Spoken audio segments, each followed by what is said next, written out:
Let's mic Rajasthan news.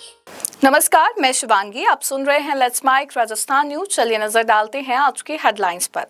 Panchayat चुनाव में आरक्षण क्यों बन रहा है रोड़ा? क्या सरकार और आयोग हाईकोर्ट के आदेश को नजरअंदाज कर रहे हैं? पूर्व सीएम अशोक गहलोत ने बीजेपी सरकार पर आरोप लगाए। भजनलाल शर्मा ने राजस्थान दिवस पर 207 नई बसों को हरी झंडी दिखाई। और अब खबरें विस्तार से। राजस्थान के टीएसपी क्षेत्र में ओबीसी, एमबीसी और ईडब्ल्यूएस वर्गों ने आरक्षण की मांग तेज कर दी है। गुर्जर आरक्षण संघर्ष समिति के संयोजक विजय सिंह बैसला के दौरे ने आंदोलन को नई ऊर्जा दी है। टीएसपी क्षेत्र में 45% आरक्षण, 5% एससी के लिए है, जबकि बाकी 50% अनारक्षित है, जिससे अन्य वर्ग असंतुष्ट हैं। ओबीसी और एमबीसी ने आरक्षण नहीं तो वोट नहीं की रणनीति अपनाने की चेतावनी दी है। राजनीतिक दल संवैधानिक सीमा के भीतर समाधान चाहते हैं, लेकिन पंचायत चुनाव से पहले ये मुद्दा सियासी तनाव और सामाजिक न्याय का केंद्र बन गया है। राजस्थान में निकाय और पंचायत चुनाव को लेकर हाईकोर्ट में पूर्व विधायक संयम लोढ़ा ने केवियट दाखिल की है, जिसमें उन्होंने कहा कि सरकार और निर्वाचन आयोग जानबूझकर चुनाव टाल रहे हैं, जो सीधे तौर पर हाईकोर्ट के आदेश की अवमानना है। हमारे स्पेशल कॉरेस्पॉन्डेंट रहमतुल्लाह खान के मुताबिक राज्य निर्वाचन आयोग ने 196 मतदाता सूचियों के पुनरीक्षण कार्यक्रम के आदेश जारी किए थे। उसमें अंतिम प्रकाशन की तारीख 22 अप्रैल है। इसका आधार भी जनवरी 2025 है और इसमें एसआईआर का जिक्र नहीं है। राजस्थान में पंचायत राज चुनाव की तरह निकाय चुनाव भी फिलहाल होते नहीं दिख रहे हैं, क्योंकि अभी फिलहाल इसकी भी सरकार के पास कुछ भी तैयारियां नहीं है।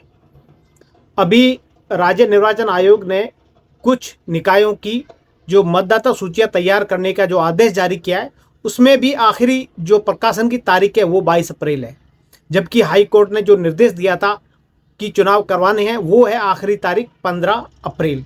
तो ये भी निकाय चुनाव होते नहीं दिख रहे हैं। काफ़ी निकाय चुनाव की जो तैयारियां तो है, मतदाता सूचियों का प्रकाशन हो चुका, लेकिन कुछ ऐसी निकाय है जिनका भी प्रकाशन होना बाकी है। दूसरी तरफ कुछ निकायों का जो मामला है वो अटका हुआ है सुप्रीम कोर्ट में।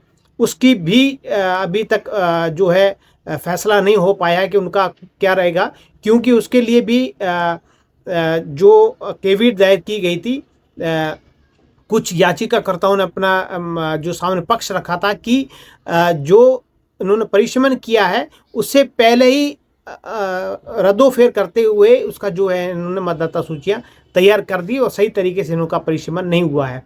तो ऐसे में उसका भी अभी मामला सुप्रीम कोर्ट में विचाराधीन है।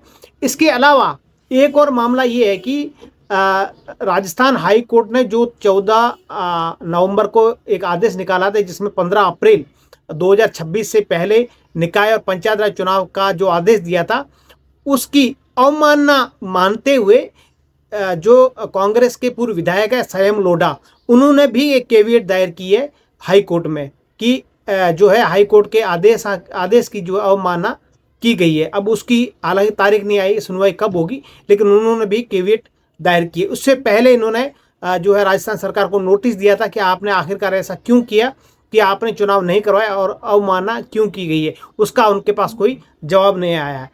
अशोक गहलोत ने सोशल मीडिया प्लेटफॉर्म एक्स पर बीजेपी सरकार पर गंभीर आरोप लगाए हैं। उन्होंने कहा कि बजट में की गई घोषणाएं जमीनी स्तर पर पूरी नहीं हो पा रही है और कई विकास कार्य केवल कागजों तक सीमित रह गए हैं। अपनी पोस्ट में गहलोत ने दावा किया कि बीकानेर से लेकर बांसवाड़ा तक प्रदेश में विकास योजनाओं की प्रगति बेहद धीमी है।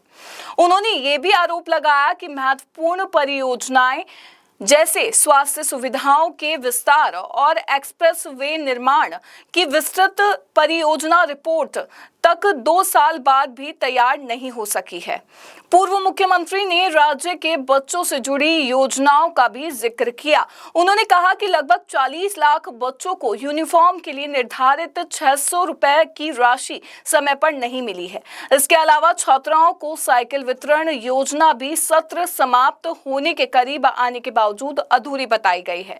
गहलोत ने राज्य सरकार पर तंज कसते हुए कहा कि सुशासन के दावों के विपरीत हालात नजर आ रहे हैं। उन्होंने मुख्यमंत्री पर भी निशाना साधते हुए आरोप लगाया कि उनका ध्यान प्रशासनिक कार्यों से अधिक राजनीतिक गतिविधियों पर केंद्रित है। भजनलाल शर्मा ने राजस्थान दिवस के अवसर पर जयपुर के अजमेर रोड स्थित बस टर्मिनल से Rajasthan state road transport corporation की 207 नई बसों को हरी झंडी दिखाकर रवाना किया। इस दौरान उप मुख्यमंत्री प्रेमचंद बैरवा भी मौजूद रहे। कार्यक्रम में 100 blue line express, 69 star line और 28 एसी बसों को फ्लैग ऑफ किया गया। इन बसों के शामिल होने से रोडवेज के बेड़े में वृद्धि होगी और प्रदेश में सार्वजनिक परिवहन व्यवस्था को मजबूती मिलेगी।